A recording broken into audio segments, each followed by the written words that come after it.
Fala, meu povo, nós vamos fazer agora um resumão completo de agentes públicos. De todos os resumos, esse deve ser o resumo mais completo que você vai ver. Então não será um resumo curto, não. A gente vai ficar aqui, se duvidar, quase uma hora, mas nós vamos passar por todos os principais tópicos de agentes públicos para você conseguir dar aquela revisada final. Então vou começar aqui no quadro. A primeira coisa que a gente tem que entender quando nós falamos de agentes públicos é que esse conceito, agentes públicos, é utilizado pela doutrina e também pela legislação num sentido amplo. Por quê? Porque agente público é basicamente toda pessoa física que exerce alguma atividade naquelas entidades que exercem a função estatal, a função pública. E o primeiro ponto do agente público que a gente vai colocar, a primeira categoria de agente público, são os chamados agentes políticos. Professor, o que são agentes políticos? A chave para você entender o que é um agente político é entender que o agente político é aquele agente que tem as suas atribuições, responsabilidades e prerrogativas no nível constitucional. É aquele que normalmente exerce o que nós chamamos de função política. Então, por exemplo, o presidente da República, os parlamentares, os membros de poderes em geral, nós podemos encontrar aqui também os magistrados, os membros do Ministério Público. Perceba que nem todo agente político tem ingresso mediante eleição. Alguns têm cargo de livre nomeação e exoneração e alguns são até concursados, como o caso dos magistrados. Mas o que nos interessa é que eles estão no nível mais alto ou nos níveis mais altos da estrutura da administração pública. Depois, nós temos também os nossos agentes administrativos. Pessoal, agente administrativo é a grande massa de trabalho da administração pública. É aquele que exerce a função pública como uma profissão, normalmente. Tá? Então você, por exemplo, está estudando para concurso público, muito provavelmente porque você quer mudar de profissão.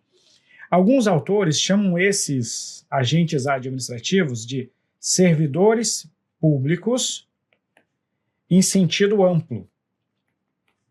Nós vamos ver por que é sentido amplo, porque nós vamos encontrar algumas subdivisões logo na sequência. Aqui nos servidores, nos nossos agentes administrativos, nós também encontramos 3 categorias. Quais são essas 3 categorias? O primeiro que você vai encontrar é o servidor público propriamente dito. A gente pode chamar ele ou de servidor público ou de servidor público em sentido estrito, que nada mais é do que o servidor estatutário. Aqui você vai encontrar os servidores sujeitos ao regime jurídico único dos servidores públicos, em que você tem os servidores efetivos e aqueles que exercem cargo de provimento em comissão. Segunda categoria que nós vamos ter são os nossos empregados públicos. Os empregados públicos normalmente exercem as suas funções nas entidades administrativas de direito privado. Normalmente, eles exercem nessas entidades. Existem algumas exceções, mas é o caso mais comum. E por fim, para finalizar, nós temos também aqui os temporários. Temporários são aqueles contratados para atender a uma necessidade temporária de excepcional interesse público. Exemplo, um professor substituto que é contratado porque a professora titular saiu de licença maternidade. Esse é um agente temporário, contratado só para resolver aquela questão e depois ele vai acabar indo embora.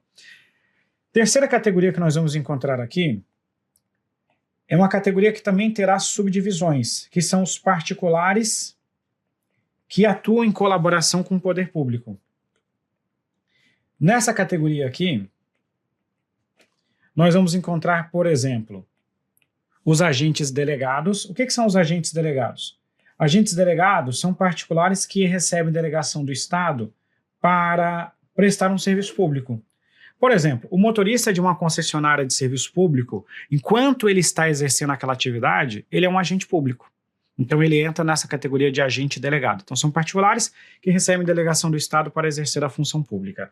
Nós temos também os agentes honoríficos. Agentes honoríficos são particulares convocados para exercer excepcionalmente um munus público. A gente chama de atividade pública relevante. Por exemplo, o mesário eleitoral. Eu só vou colocar aqui, ó, atividade pública relevante. Essas atividades de interesse comum para a sociedade. E os 2 exemplos mais clássicos são os mesários são convocados para atuar nas eleições, e o pessoal que é convocado para atuar no tribunal do júri. Tá? São os exemplos de agentes honoríficos. E para finalizar aqui ainda, nós temos os agentes credenciados. Agentes credenciados são particulares com alguma notoriedade e que são credenciados pelo Estado para representar o poder público em algum evento importante. Um exemplo, você pega um grande atleta olímpico e credencia ele para representar o Brasil em algum evento do Comitê Internacional, do Comitê Olímpico Internacional. Então ele é um credenciado, ele é credenciado para representar o Estado nessa situação excepcional. E aí nós chegamos aos militares.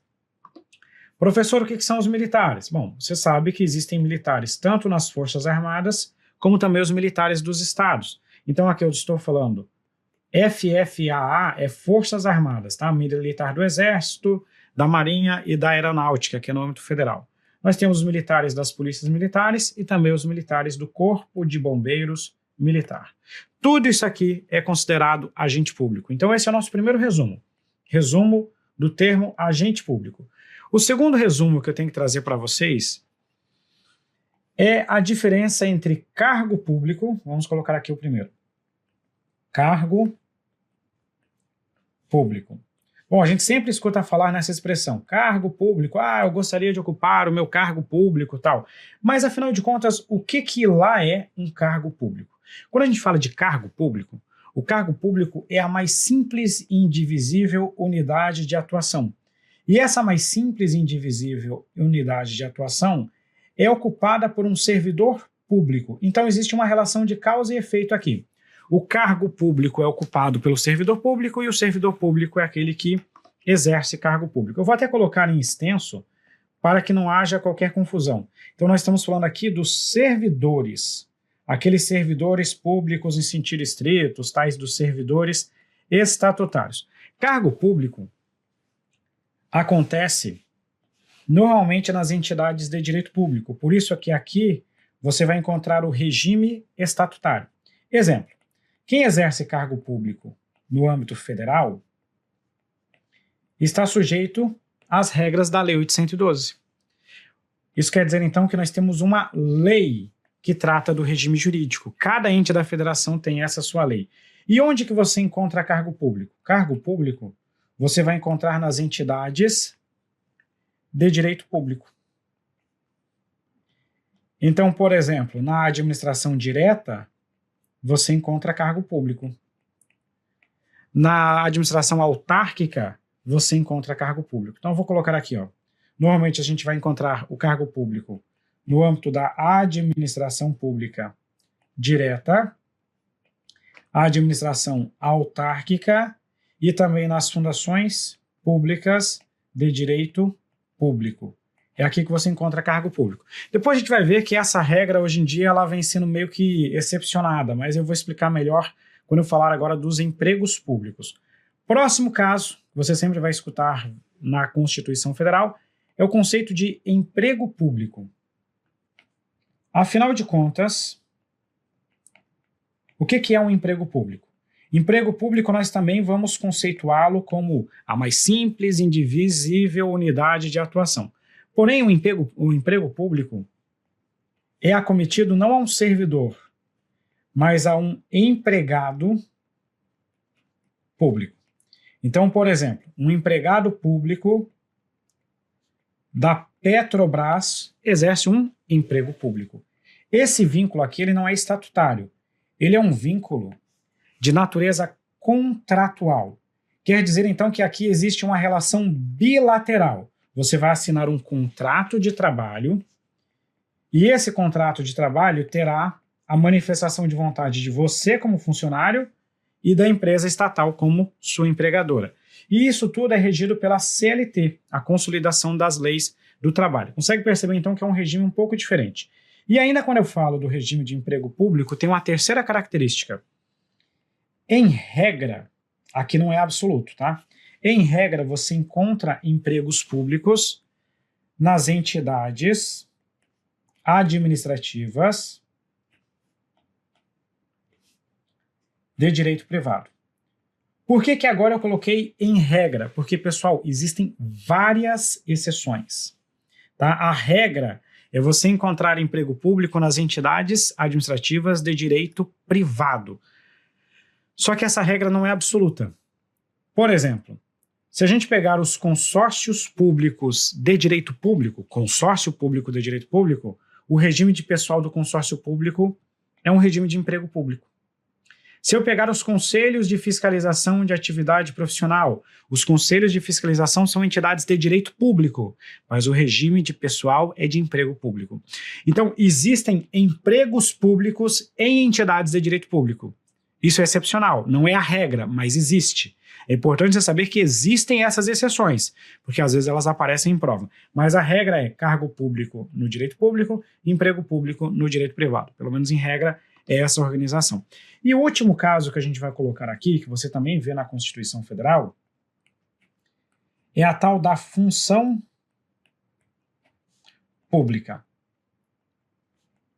Bom, primeiro que o termo função pública muitas vezes é utilizado de forma genérica.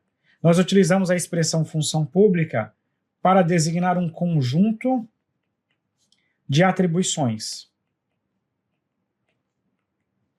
Então, essa expressão conjunto de atribuições acaba acontecendo com todo mundo, porque o servidor que exerce cargo público tem as suas funções, o seu conjunto de atribuições.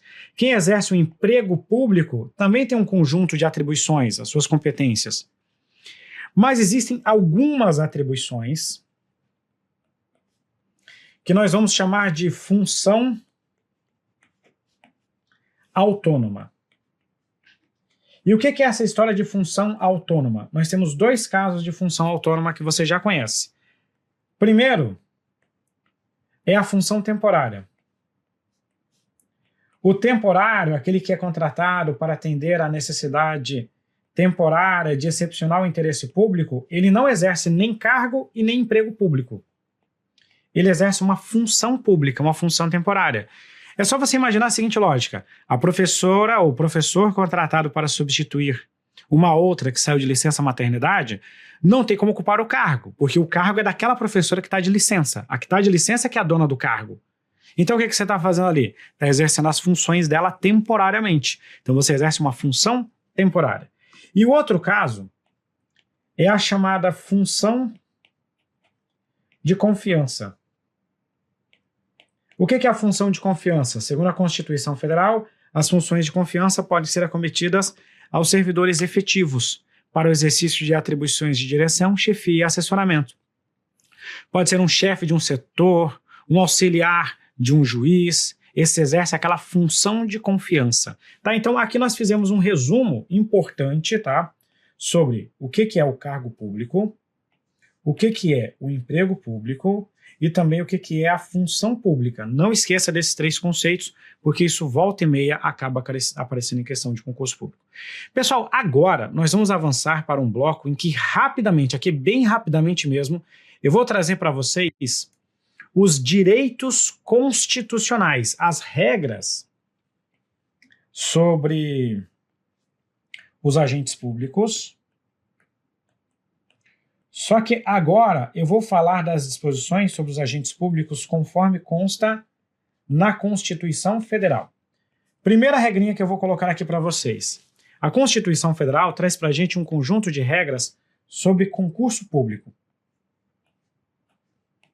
Para que serve o concurso público? Concurso público, a Constituição Federal traz para a gente algumas disposições. Primeiro que o concurso público é obrigatório para o provimento nos cargos públicos. Então, se você quer ocupar um cargo efetivo, você tem que prestar concurso público. Mas não é só nos cargos públicos também não, tá? Nos empregos públicos também. A gente chama isso aqui de cargo e emprego efetivo. Efetivo não é sinônimo de estabilidade, tá? Efetivo é sinônimo de que o provimento dependeu da realização de concurso público. Isso que é o concurso público. Você precisa ter o concurso, não significa que necessariamente você será estável. Segundo ponto, concurso público, ele será organizado em provas ou em provas mais títulos. Concurso público não pode ser só de títulos, ele sempre será de provas ou de provas mais títulos. E o prazo de validade do concurso público será de até 2 anos, podendo ser prorrogado por igual período. Então, prazo de validade até 2 anos, podendo ser prorrogado uma vez por igual período. Segunda regrinha que você vai encontrar na Constituição Federal, que eu acho importante trazer aqui para vocês. A Constituição Federal, ela traz uma característica sobre os cargos de provimento em comissão. Lembre-se o seguinte, cargo de provimento em comissão, ele é de livre nomeação / exoneração. Entretanto, esse tipo de cargo aqui somente pode ser destinado para as atribuições de direção, chefia e assessoramento. O DCA, direção, chefia e assessoramento. Não pode ter atribuições burocráticas, etc., porque isso é para o servidor público efetivo. E a lei pode fazer alguns cargos, empregos e alguns cargos em comissão que serão reservados aos servidores de carreira. Vou explicar isso para vocês. A lei pode estabelecer casos, condições e percentual de cargos em comissão que serão ocupados por servidores de carreira. Exemplo, quando eu atuava no Tribunal de Contas, na Secretaria de Controle Externo, somente poderiam exercer os cargos em comissão daquela secretaria os servidores da carreira de auditor de controle externo. Qual que era a ideia? Gerar mais autonomia para os servidores, aqueles servidores da área técnica. Então, o cargo de comissão é de livre nomeação e exoneração, isso é verdade. Mas alguns deles podem ser limitados apenas àqueles servidores que já exercem aquela carreira específica, tá? Não confunda o cargo em comissão com a função de confiança. O que é a função de confiança? Função de confiança é um conjunto de atribuições de livre designação que serão ocupadas por servidores efetivos. Então, por exemplo, você como servidor efetivo de determinado órgão, você pode ser designado para uma função de chefia daquele setor que você está atuando. Isso é uma função de confiança. Terceiro tópico que eu quero trazer para vocês. O terceiro tópico, na verdade, trata de 2 direitos dos servidores. Primeiro, é o direito de associação sindical. É assegurado ao servidor público civil o direito de associação sindical. Então, você pode ter lá o sindicato. Isso é um direito que consta na Constituição, mas somente para os servidores públicos propriamente ditos. Isso aqui não vale para o militar. O militar não pode se sindicalizar nem exercer o direito de greve. E nós também temos o direito de greve. Só que aqui no caso do direito de greve nós temos uma série de situações que você tem que tomar cuidado, tá? Servidor público civil pode gozar do direito de greve? Pode, tá? Pode gozar do direito de greve. A Constituição Federal fala que o direito de greve será exercido na forma da lei. Ou seja, é uma norma constitucional de eficácia limitada. Então precisa de uma lei para regulamentar. Até hoje essa lei não foi editada. O STF, por causa disso, mandou aplicar a lei dos trabalhadores da iniciativa privada até que seja editada uma lei específica para os servidores públicos. Então, até que sobrevenha uma lei, você aplica no que couber a lei que trata da greve na iniciativa privada. Por isso que hoje os servidores públicos conseguem gozar do direito de greve, porque nós pegamos emprestado uma regra que regulamenta a greve dentro da iniciativa privada. Apesar de ser assegurado o direito de greve dos servidores, esse direito aqui tem que observar o nosso princípio da continuidade. Ou seja, existem alguns limites ao exercício do direito de greve. Que limites seriam esses, só para a gente contextualizar? Primeiro que existe a possibilidade, o dever, do corte de pagamento.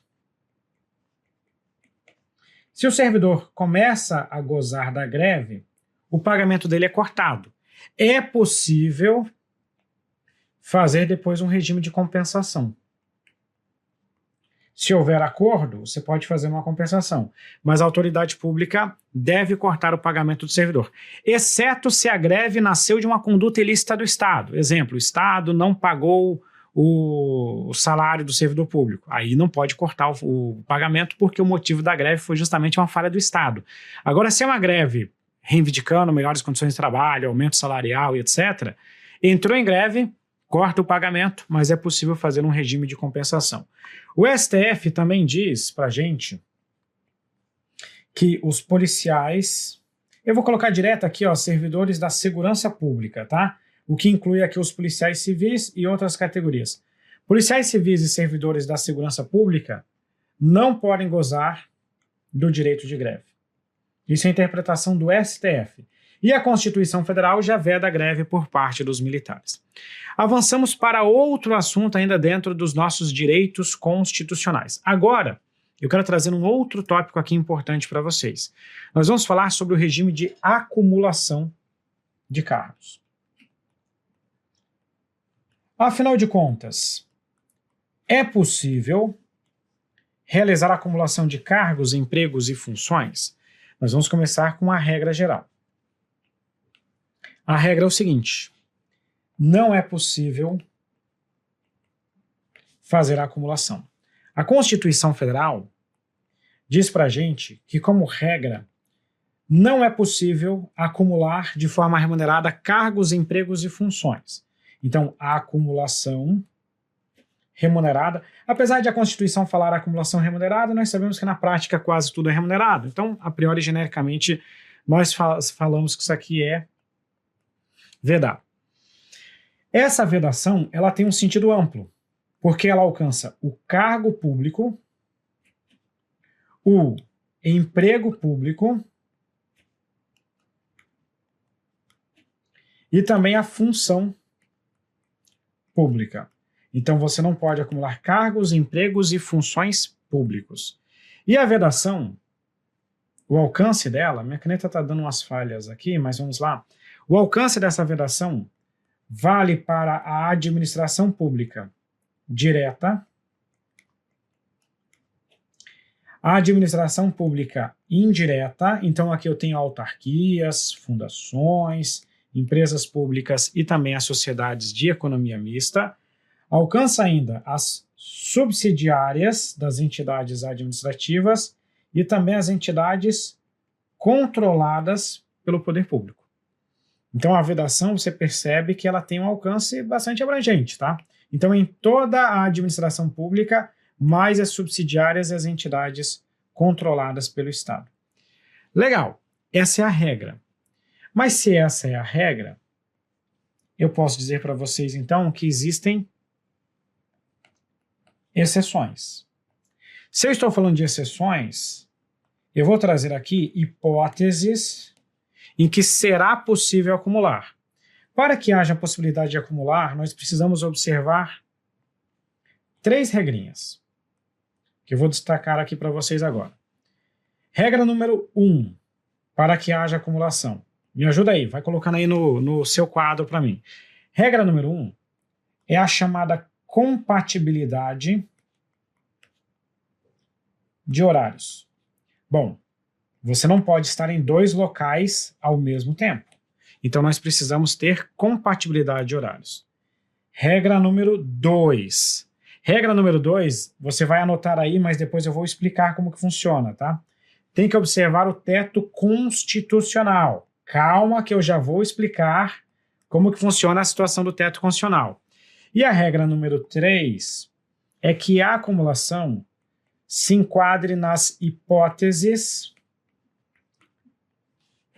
definidas na própria Constituição Federal.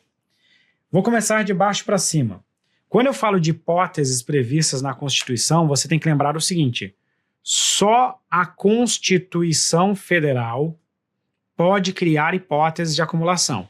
Vai chegar uma questão de prova e vai te falar: pode a lei criar uma hipótese de acumulação de cargos? Não.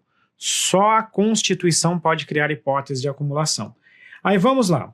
Quando eu falo, o primeiro caso é só lei, não pode ser a Constituição. Quando eu falo do teto constitucional, a Constituição fala, ó, tem que ser observado o teto. Só que quando ela fala observar o teto, o STF analisou esse caso e disse pra gente o seguinte: o teto é analisado em cada cargo. Ou seja, eu não faço a soma. Eu analiso cada cargo de forma isolada.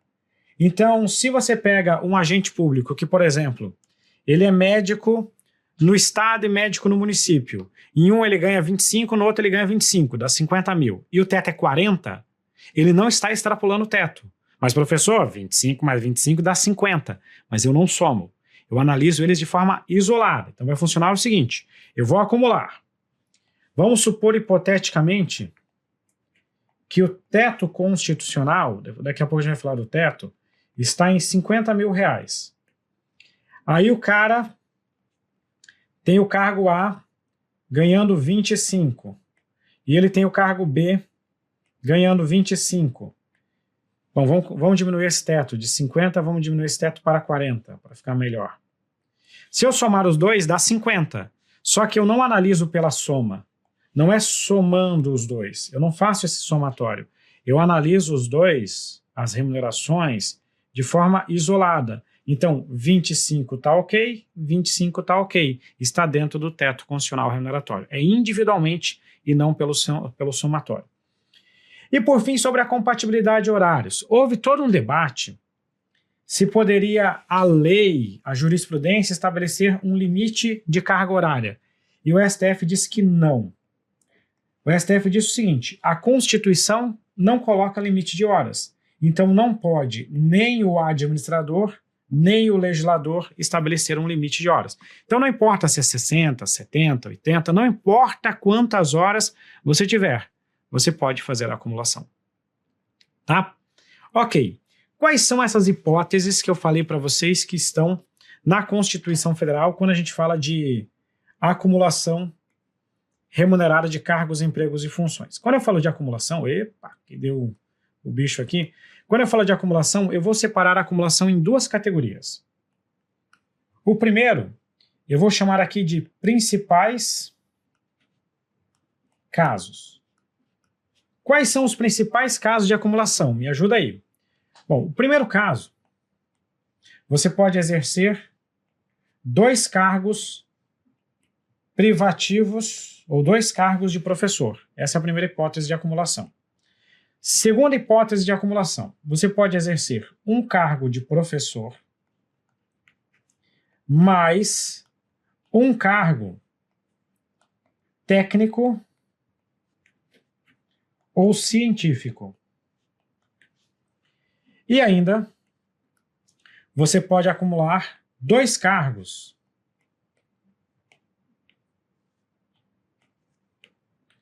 2 cargos de profissionais de saúde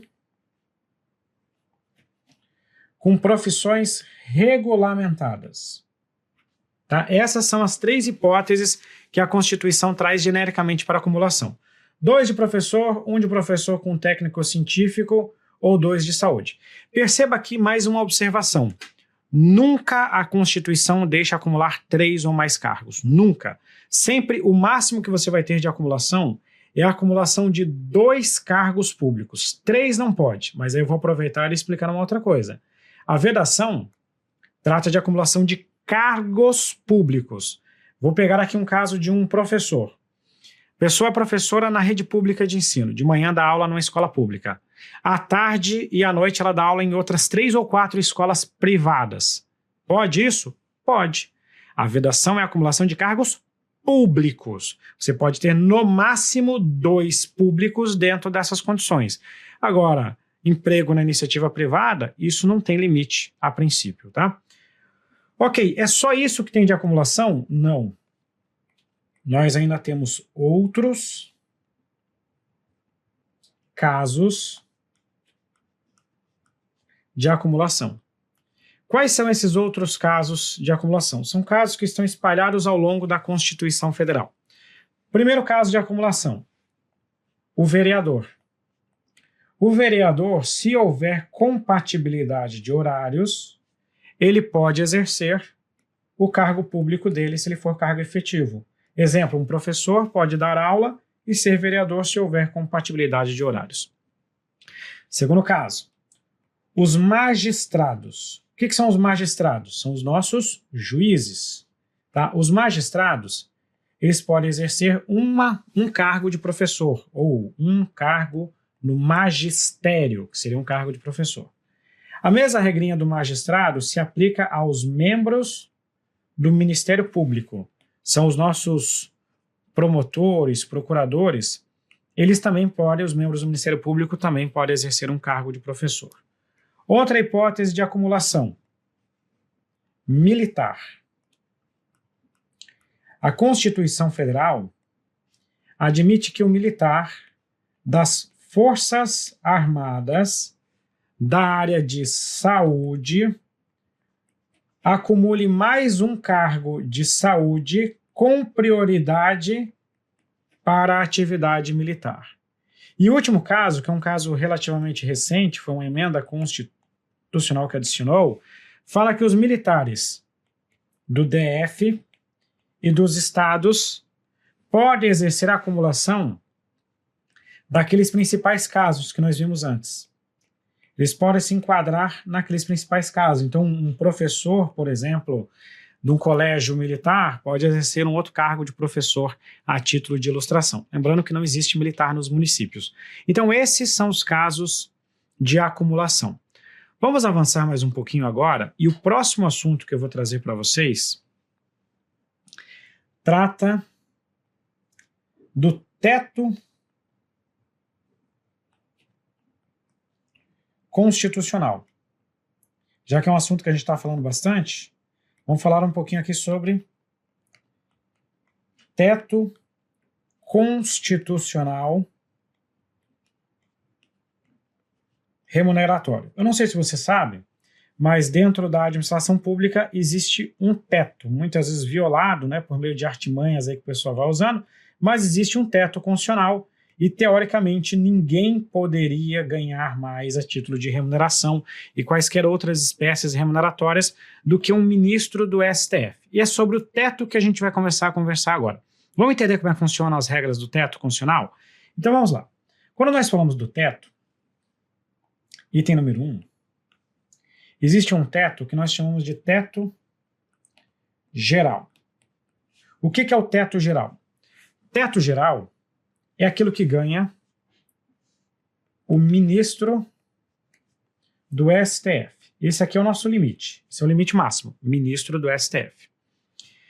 Só que além do teto geral, nós temos os chamados subtetos. E esses subtetos, eles vão se subdividir no subteto para os municípios e depois o dos estados. Professor, eu escrevi igual o Bussum aqui, municípios. Municípios, qual que é o teto do município? O teto do município é aquilo que ganha o prefeito municipal. Então, em tese, eu vou falar em tese porque existe uma exceção, na verdade duas agora, existem exceções, mas em tese ninguém ganha no município mais do que o prefeito municipal. Quando nós vamos para os estados, no caso dos estados o negócio é um pouquinho mais complicado. Porque o que aconteceu? Nos estados, nós temos subtetos por poder. Então, olha só, nós temos o subteto do poder executivo, o subteto do poder legislativo e o subteto do poder judiciário. Aí agora você olha para a autoridade de cada um desses poderes. Qual que é a autoridade do poder executivo? É o governador. Então, o subteto nos estados, no poder executivo, é o que ganha o governador. No poder legislativo, quem que é a autoridade? O deputado estadual. Então, ele é a nossa referência aqui. E no poder judiciário, o desembargador do Tribunal de Justiça. Tá? Então, esses são os nossos 3 subtetos nos estados. Esse limite do poder judiciário estadual Vale também para o Ministério Público, a Defensoria Pública e para as procuradorias.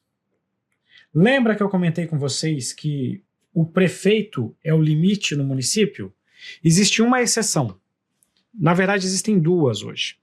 Existe uma exceção. A primeira exceção qual que é? Os procuradores do município. O que é o procurador do município? São os advogados do município. Os advogados do município não estão limitados ao que ganha o prefeito, porque os advogados do município se enquadram nesses procuradores aqui. Então, os procuradores, tanto dos estados quanto dos municípios, têm o teto limitado ao que ganha o desembargador do Tribunal de Justiça. Legal? Beleza, mas deixa eu contar uma coisa para vocês. Você achou confusa essa regrinha dos estados? Você achou confusa essa regra? Eu achei. E muita gente também achou. E aí o que o Constituinte fez? Ele falou o seguinte, olha, essa regrinha aqui dos estados, ela está muito complicada. Então, se o estado achar que está complicado demais, eles podem colocar um modelo mais simples. Qual que é esse modelo mais simples? A Constituição Federal, ela também criou a possibilidade de a gente instituir um modelo que é chamado de modelo facultativo.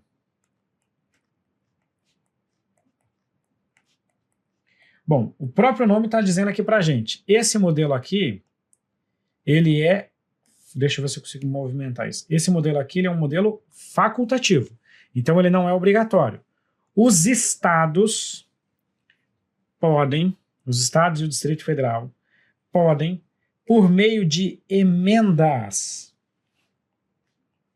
emenda a Constituição do Estado ou a lei orgânica, no caso do Distrito Federal, instituir um subteto único. Então, ao invés de 3 subtetos, você pode ter um único subteto. Qual que seria esse subteto único? O subteto único seria o que ganha o desembargador do Tribunal de Justiça, limitado a 90,25% do que ganha o ministro do STF. Então você pode colocar um único subteto, que é o que ganha o desembargador do Tribunal de Justiça. E o máximo que o desembargador do Tribunal de Justiça, teoricamente, digo teoricamente porque tem outras coisas aqui, poderia ganhar, seria 90,25% do que ganha o ministro do STF. Ok, só que tem um detalhe, esse subteto único, ele não se aplica aos deputados estaduais e nem aos vereadores.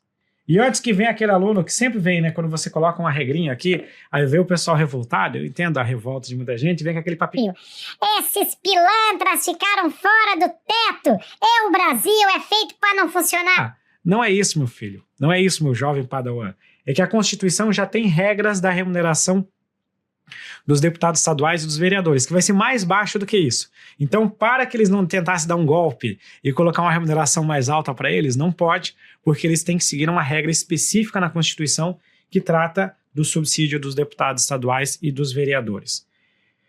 Fechado, tá? Você tem que saber também que esse teto constitucional aqui, ele vale para... tem mais um ponto aqui, ainda que eu quero colocar sobre o teto. A gente está falando do teto constitucional. Agora deixa eu só fazer uma pergunta para vocês. Você sabe para quem que vale o teto constitucional? Quem é que está sujeito ao teto constitucional? Então vamos lá. O teto constitucional ele tem um alcance amplo. O que eu quero dizer com isso, com alcance amplo? Ele vale para os cargos públicos, mas também alcança os empregos públicos e também alcança as funções públicas, cargos, empregos e funções. E isso aqui, ninguém pode escapar, tá? A princípio, porque ele vale para os membros de poder. Então, por exemplo, o presidente da República está dentro do teto. Para aqueles que exercem mandato eletivo, então deputados, por exemplo, vereadores, são tudo aqui dentro. Para os agentes políticos e também para os servidores em geral. Qual que foi a ideia do Constituinte? Foi querer deixar bem claro, ninguém vai escapar, está todo mundo sujeito ao teto. Porém, nós temos que entender que a Constituição diz para a gente o seguinte: esse teto, ele é direcionado ao âmbito da administração pública direta. Então, na administração direta, nós aplicamos o teto. A Constituição ainda fala que o teto se aplica à administração pública autárquica e à administração pública fundacional. O que faltou a Constituição falar? Faltou a Constituição falar das empresas estatais. Como é que funciona nas empresas públicas e nas sociedades de economia mista? A Constituição, nesse primeiro momento, ela não colocou, e também as subsidiárias, tá? Deixa eu colocar aqui, ó, empresa pública, sociedade de economia mista e subsidiárias dessas entidades. Como é que funciona o teto? O teto vale ou não vale para essas entidades? Bom, vamos lá. Para a gente saber se o teto vale ou não vale, nós temos que fazer uma pergunta. Eu quero saber se essa entidade recebe recursos para o pagamento de pessoal. Se ela recebe recursos para o pagamento de pessoal ou para o custeio em geral, se ela recebe do orçamento do seu ente instituidor, eu aplico o teto. Por outro lado, se essa entidade não recebe recursos, deixa eu colocar aqui. Se essa entidade aqui não recebe recursos para pagamento de pessoal ou custeio em geral, nesse caso, não se aplica o teto. Por exemplo, um diretor da Petrobras, a Petrobras ela não recebe recursos da União para o custeio, para a sua atividade, porque a Petrobras ela já vive da sua própria atividade de exploração de petróleo, então ela não depende dessa mesada da União. Logo, os empregados da Petrobras podem ganhar mais do que um ministro do STF. Vocês devem lembrar aí quando a Petrobras teve um lucro bastante alto, que os diretores da Petrobras receberam bônus milionários, muito acima do que ganha o ministro do STF. Pode isso? Pode, porque ela não recebe dinheiro para pagar o pessoal ou para suas atividades de custeio. Agora, se é uma empresa estatal que precisa receber aportes do seu ente instituidor, aí eu aplico o teto constitucional. É mais ou menos como se eu fosse comprar um celular. Vamos supor que o meu pai pagasse as minhas contas. Eu quero comprar um celular, eu vou ter que pedir para o meu pai: pai, posso comprar um celular? Ele vai colocar um valor para mim. Se eu trabalho e pago as minhas contas, o meu pai não tem que meter o bedelho se eu comprei um celular caro ou barato, porque daí eu estou livre para fazer o que eu quiser. A mesma coisa com as empresas estatais. Se ela precisa de uma mesada, os seus empregados não podem ganhar mais do que o teto. Se ela não precisa dessa mesada, os seus empregados podem ganhar qualquer valor, inclusive acima do teto constitucional. Nós já estamos partindo aqui para a nossa reta final do nosso resumo de agentes públicos. Como eu falei para vocês, esse aqui seria o resumo mais abrangente. Agora eu quero falar com vocês sobre estabilidade.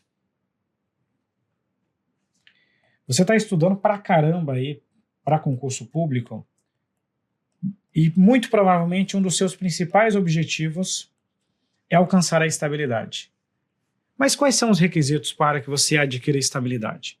Bom, a Constituição Federal ela fixa 3 requisitos para que você se torne estável no cargo público.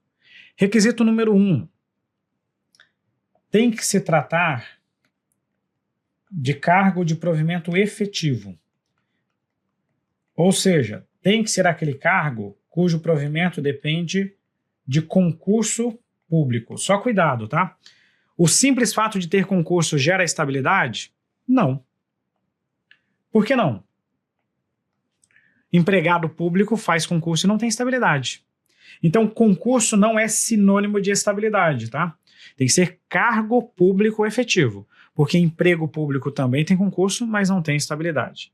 Segundo requisito que você precisa observar, você precisa de 3 anos de efetivo exercício do cargo. Então, esse aqui é o nosso segundo requisito. 3 anos de efetivo exercício. E, por fim, nosso terceiro ponto é a aprovação em avaliação de desempenho. Só que essa avaliação aqui é chamada de avaliação especial. Esse ES aqui é de estabilidade, tá? Porque é a avaliação especial de desempenho. Então você tem que observar esses 3 requisitos. Eu só quero deixar bem claro para vocês, para que não haja dúvidas. Não existe estabilidade quando se trata de cargo de provimento em comissão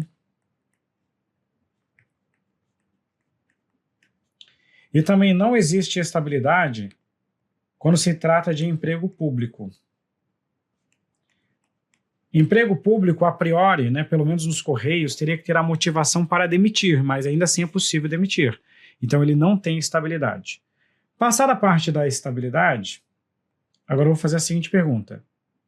A estabilidade é uma defesa absoluta para o servidor nunca ser demitido? Não, ela não é uma defesa absoluta. Ela é uma garantia utilizada para que o servidor possa desempenhar as suas atribuições com autonomia. Então é uma garantia, é uma proteção. Mas existem hipóteses em que o servidor público, mesmo tendo adquirido a estabilidade, ele poderá sofrer a perda do cargo. Então, mesmo sendo estável, você tem algumas hipóteses em que você poderá ter a perda do cargo. Quais são essas hipóteses? São 3/4, tá? Por que eu falo 3/4? Porque tem um caso que fica separado. Primeira hipótese, sentença judicial. Então você pode sofrer uma ação judicial e no final do processo você pode ser condenado. E essa sentença judicial pode determinar a sua perda do cargo. Só que não é qualquer sentença judicial. Tem que ser uma sentença judicial definitiva, ou seja, aquela com trânsito em julgado. É aquela que não cabe mais recurso, é a decisão final, pode gerar a perda do cargo. Segunda situação em que você pode ter a perda do cargo, por intermédio de processo administrativo disciplinar, o famoso PAD, processo administrativo disciplinar. O PAD tem que ser decisão final? Responde para mim, tem que ser aquela decisão com trânsito em julgado administrativo, aqui, aquela que não cabe mais recurso? Precisa ser assim, sim ou não? Precisa ou não precisa? Não precisa. O que precisa de trânsito em julgado é a sentença judicial. O processo administrativo, como os atos têm presunção de legitimidade, eles não precisam que seja uma decisão definitiva. Pode ser passivo de recurso. Se você é demitido hoje num PAD, mesmo que você possa recorrer, você já está demitido. Então não precisa do trânsito em julgado agora. Mas o que você precisa? Você precisa da ampla defesa. Por isso que no processo administrativo disciplinar, você tem o direito de se defender. Tem que ter o contraditório e a ampla defesa, a Constituição exige isso. Terceira hipótese de perda do cargo. Essa terceira hipótese aqui, ela exige uma avaliação de desempenho. Só que agora a avaliação que nós temos aqui, ó, é a avaliação periódica. Por que é o PER? Porque é o PER de perda. Então veja que a periódica é para a perda do cargo, a especial é para a estabilidade, por isso que é importante destacar isso. Essa avaliação periódica de desempenho depende de 2 requisitos. Primeiro requisito, que ela seja regulamentada por uma lei complementar. Então ela tem que acontecer na forma de uma lei complementar. Até hoje não existe essa lei complementar, tá? Então na prática essa avaliação de desempenho aqui não funciona, tá? Porque não foi editada a lei complementar sobre esse assunto. E ela também vai exigir a famosa ampla defesa. Então na forma da lei complementar é concedendo ampla defesa. Tem mais um caso espalhado na Constituição Federal, que seria a nossa quarta hipótese. Essa quarta hipótese aqui seria o excesso de despesa com pessoal. Pessoal, na boa, essa hipótese aqui ela é tão excepcional que eu nunca vi chegar nem perto de acontecer. Tá? Essa regrinha está lá no artigo 169 da Constituição Federal. E muitas vezes as bancas acabam nem lembrando dessa hipótese, mas tem essa hipótese também espalhada lá no finalzinho da Constituição Federal. Pessoal, era isso. Eu sei que a gente não conseguiu abordar tudo que tem de agentes públicos, senão a gente ficaria aqui um dia inteiro. Mas nessa aula nós conseguimos fazer um resumo de todos os principais assuntos de agentes públicos. Um grande abraço para todos vocês e até a próxima.